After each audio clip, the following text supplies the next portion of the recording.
자 여러분, 드디어 엔비디아가 RTX 5000 시리즈 노트북용 그래픽카드를 공개했습니다. 하지만 기대반 걱정반, 과연 혁신적인 성능을 보여줄까요? 아니면 또다시 VRAM 부족이란 한계를 극복하지 못했을까요? 오늘 영상에서는 RTX 5000번대 노트북용 그래픽카드와 더불어 4070 탑재 노트북 및 5070ti 노트북 소개와 비교, 분석을 해보도록 하겠습니다. 게이밍 노트북에 관심 있으신 분들은 필히 시청해주세요. 하나씩 뜯어보죠. RTX 5000 시리즈 뭐가 달라졌을까요? 이번 세대에서 가장 큰 변화는 레이 트레이싱과 패스 트레이싱 성능 향상, 그리고 업스케일링 앤드 프레임 생성 기술 개선입니다. 특히 새로운 DLSS4의 멀티 프레임 생성이 추가되면서 GPU 자체 성능이 부족하더라도 인공지능이 프레임을 뻥튀기 해주는 효과를 기대할 수 있습니다. 즉 RTX 5000 시리즈는 단순 레스터 성능으로 보면 큰 감흥이 없을 수도 있지만 AI 기반의 그래픽 처리 능력은 대폭 향상됐다는 거죠. 그럼에도 불구하고 많은 게이머들이 기대했던 VRAM 증가는 없었습니다. 5070, 5060, 5050 모두 8기가 VRAM을 유지하는 바람에 최신 게임을 1440 해상도에서 원활하게 즐기기 어려운 상황이 계속될 것으로 보입니다. 5090에만 3기가 VRAM 모듈을 8개인 24기가나 넣어준 것도 불만 요소죠. 그 3기가 모듈을 5050에서 5070 라인업에도 적용했으면 최소한 5070 12기가, 5060 12기가, 5050 9기가 같은 구성도 가능했을 텐데 말입니다. RTX 5070ti 기대해도 될까요? RTX 5070은 엔비디아가 4090급 성능이라고 주장했지만 실제로는 DLSS4 프레임 생성이 포함된 특정 시나리오에서만 그렇다는 겁니다. 사실상 4070과 비교하면 사양이 거의 같습니다. 쿠다 코어는 4070과 동일한 4600 8개, 메모리 버스는 128비트, GDDR7 도입으로 메모리 대역폭은 증가했습니다. VRAM은 8기가라 여전히 실망스럽습니다. 그럼 RTX 5070ti가 진정한 대안일까요? RTX 5070ti는 12기가 VRAM을 탑재하면서 성능이 더 향상된 모델로 주목받고 있습니다. 가격 5070ti 노트북이 해외에서 1599달러부터 시작합니다. TGP는 115에서 140W고요. 성능은 4080보다 살짝 낮지만 효율성은 더 뛰어납니다. 게다가 패스 트레이싱이 본격적으로 활용되면서 더 많은 VRAM이 필요한 시대가 왔다는 점을 고려하면 RTX 5070ti 12기가가 이번 세대 최고의 가성비 카드가 될 가능성이 높습니다. 사실 5070ti 12기가가 적당한 가격에 풀린다면 4060 유저들도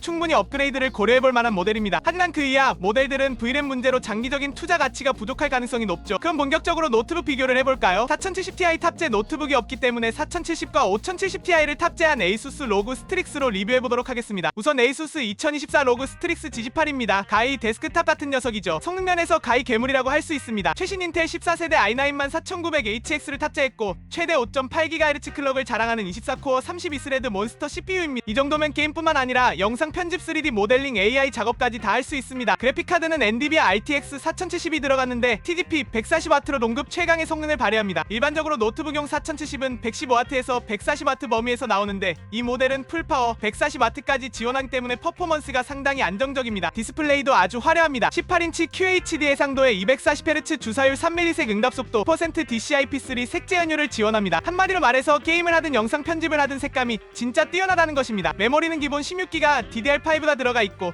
듀얼 슬롯을 지원해서 최대 32기가까지 확장 가능합니다. SSD도 기본으로 1TB가 탑재되어 있으며 추가 슬롯이 있어 더 확장도 가능합니다. 이런 강력한 스펙을 감당하려면 쿨링도 엄청나야 합니다. 그래서 로그 인텔리전트 쿨링 시스템과 액체 금속 서멀 컴파운드가 적용되었습니다. 장시간 게임을 돌려도 발열을 효과적으로 잡아주는 구조입니다. 배터리는 90W 내용량이 들어가서 고사양 게이밍 노트북 치고는 꽤 준수한 배터리 성능을 보여줍니다. 하지만 이 정도 성능이면 대부분 플러그 꽂고 쓰게 될 것입니다. 게임 성능은 어떨까요? 자, 그럼 이 노트북으로 어떤 게임들이 가능할지 궁금할 것입니다. 140W RTX 4070의 i9 14900HX 조합이라면 사실 웬만한 게임은 QHD 해상도에서도 울트라 옵션으로 돌릴 수 있습니다. AAA 게임도 사이버펑크 콜옵 모던 워페어 3 레데리2 스타필드 등은 무리 없이 돌립니다. 이 정도 성능이라면 하드코어 게이머 크리에이터, 고사양 작업을 자주 하는 유저에게 완벽한 선택입니다. 특히 1440p에서 1600 게이밍을 노트북에서 제대로 즐기고 싶은 분들이라면 후회 없는 선택이 될 것입니다. 물론 18인치 대형 디스플레이를 탑재한 만큼 휴대성이 다소 떨어질 수 있지만 이 정도 성능이면 데스크탑 대용으로도 충분히 가치가 있습니다. 가격대가 어느 정도 나가는 제품이긴 하지만 최신 기술이 다 들어간 게이밍 노트북을 찾고 있다면 강력 추천할 만한 모델입니다. 결론은 살 수 있으면 산다. 다음은 ASUS가 공개한 2025년형 로그 스트릭스 G16입니다. 출시일은 아직 확정되지 않았지만 가격은 1900달러로 책정되었습니다. 스펙을 보면 기대해볼 만한 모델입니다. 이번 모델은 인텔이 아닌 AMD 라이젠 9 8940HX와 엔비디아 RTX 5070ti 조합을 사용했습니다. 고성능 게이밍 노트북에서도 이제는 AMD가 점점 더 강세를 보이고 있는 모습입니다. 특히 16인치 WUXGA 디스플레이, 165Hz 주사율 1TB SSD 등 최신 사양을 갖추면서도 2000달러를 넘지 않는 가격을 유지했다는 점이 인상적입니다. 이제 본격적으로 이 노트북의 성능과 특징을 하나씩 살펴보겠습니다. 로그 스트릭스 G16에는 AMD의 최신 CPU 라이젠 9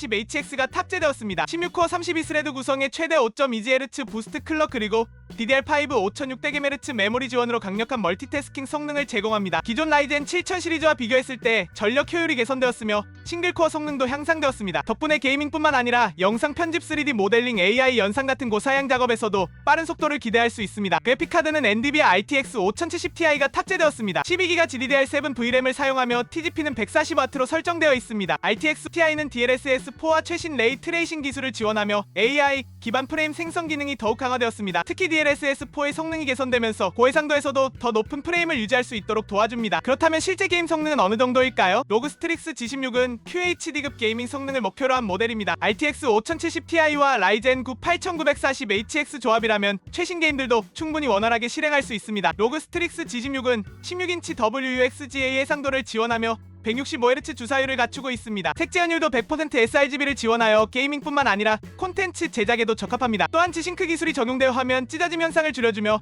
응답 속도 3ms으로 빠른 반응 속도를 제공합니다. 게이밍 노트북으로서 최적의 환경을 갖춘 셈입니다. 최신 AAA 게임을 높은 옵션에서 즐기고 싶은 게이머, 영상 편집 3D 모델링 AI 연산 등 고사양 작업을 하는 크리에이터, 그리고 고주사율 디스플레이와 강력한 그래픽 성능이 필요한 분들에게 추천입니다. 그럼 이제는 로그 스트릭스 패밀리 2024년산 G18 형님과 2025년산 G16 동생을 나란히 세워놓고 누가 더 갓겜 제조기인지 가볍게 알아보겠습니다. 물론 5070 제품이 훨씬 세겠죠. 그러나 둘 다 같은 로그 혈통이라 RGB 뽕이 아주 지대로지만 세부 스펙에서 좀 차이가 있어요. 그래도 뭘 사야 후회가 없을까? 고민하시는 분들을 위해 제가 짧고 굵게 소개해보겠습니다. 먼저 G18 제품은 그 이름대로 디스플레이가 18인치, 마치 거실 TV를 축소시켜온 듯한 웅장함이 일품이죠. 큰 화면에서 터지는 배틀로얄이나 오픈월드 게임들은 그야말로 눈호강 제대로 시켜줍니다. 게다가 G18은 하이엔드 사양을 탑재해서 그냥 전투력이 남다르다는 느낌을 팍팍 줘요. 앞으로 몇 년 더 현역으로 굴려도 되죠. 요즘 AAA 게임에서 그래픽 설정 최대로 뽑고 레이트레이싱에 DLSS까지 풀로 때려도 여유있게 돌아갈 퍼포먼스를 보여줄 겁니다. 다만 그만큼 몸집이 커서 무게가 묵직할 가능성이 높으니 난 집 밖에선 노트북을 꺼낼 일이 없는데? 라고 하시는 분들께 최적이에요. 반면 휴대성이라는 단어와는 조금 거리가 있을 수 있습니다. 또 충전기를 들고 다니기도 약간 부담스러울 수 있지만 한번 자리를 잡으면 든든하게 활약하는 건 확실하죠. 반면 2025년 신형 G16은 이름처럼 16인치 디스플레이를 탑재하여 한결 날렵하고 다루기 쉽습니다. 디스플레이 해상도는 WUXGA에 165Hz 주사율 밝기는 300니트라서 꽤 괜찮은 시야를 선사합니다. 거기에 AMD 라이젠 9 8940HX를 심장으로 품고 그래픽은 엔비디아 RTX 5070ti를 달았는데 12기가 GDDR7 메모리에 DLSS4와 레이트레이싱 지원까지 포함되니 아니 중국기 맞아 싶은 하이엔드 못지않은 스펙이죠. TGP 140W인데 게임 성능은 말해 뭐할까요? 뿐만 아니라 DDR5 5600Hz 16기가 램과 1TB SSD도 탑재해서 작업 속도는 말할 것도 없고 멀티태스킹에서도 전혀 답답함이 없습니다. 나름 최신 기술은 다 챙긴 느낌이라 이것저것 재미있게 만져본 맛도 쏠쏠할 거예요. 또 하나 주목할 점은 휴대성입니다. 16인치면 가방에 넣고 다니기에도 크게 부담이 없고 두께나 무게도 G18에 비하면 훨씬 날씬할 가능성이 높아요. 난 학교나 카페에서 과제도 하고 가끔 게임도 하고 싶어 하시는 분들에게는 딱일 듯합니다. 특히 G16의 배터리 효율과 무게는 한결 나아졌을 거라 예상되니까 외출에서도 스트릭스의 화려한 RGB 감성을 뽐낼 수 있죠. 정리하자면 G18은 집에다 두고 쓰되 게이밍 퍼포먼스만큼은 넘사벽이어야 한다 하는 분들에게 추천합니다. 큰 화면을 즐기고 전원 연결 상태에서 끝장 성능으로 몰아붙이는 스타일이라면 최고의 선택이죠. 반대로 G16은 적당한 크기의 최신 스펙은 다 때려넣고 휴대성까지 챙기고 싶다는 분들에게 권장합니다. 사실 둘 다 로그 특유의 사이버틱한 디자인과 화려한 조명 효과가 매력적이라 감성면에서도 크게 부족함이 없어요. 결국 최종 선택은 여러분이 원하는 라이프 스타일에 따라 달라지겠죠. 자, 그럼 여러분은 빅 사이즈의 한방과 함께 묵직한 존재감을 원하는지 아니면 언제 출시할지는 모르지만 스펙과 휴대성의 균형 잡힌 신병을 원하는지 고민해보세요. 지금까지 5070ti 노트북과 비교 제품에 대해서 알려드렸어요. 현재 출시된 몇 가지 4070 탑재 노트북 아래의 가치 더 소개해드릴 테니 한번 살펴보세요. 참고로 요즘 세일하는 제품들도 있으니 놓치지 마시고요.